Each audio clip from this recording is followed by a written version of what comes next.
Hey kids, I'm teacher Olivia from PCC and welcome to our summer mini camp. Today we're going to be teaching you how to make a DIY bubble blower at home.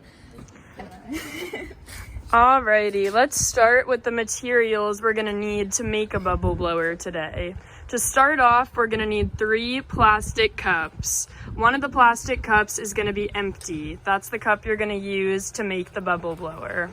In the second cup, you're going to have dish soap. Any kind of dish soap is fine. In the third cup, you're going to have a little bit of water.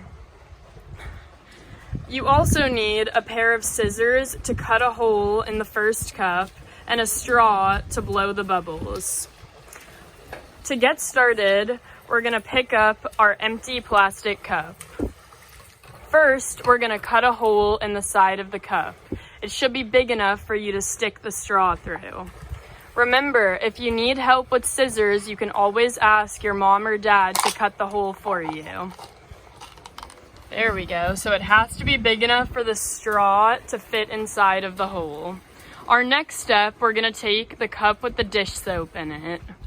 We want to pour about ½ inch of dish soap into the cup. Perfect. Next, we're going to take our cup of water. We want to pour about 1 inch to 1.5 inches of water into the next plastic cup. Perfect. Next, we're going to take our plastic straw, stick it through your hole into the soapy water, and next you're going to blow into the straw and blow bubbles. Once you blow your bubbles, you can pop them too. Super fun.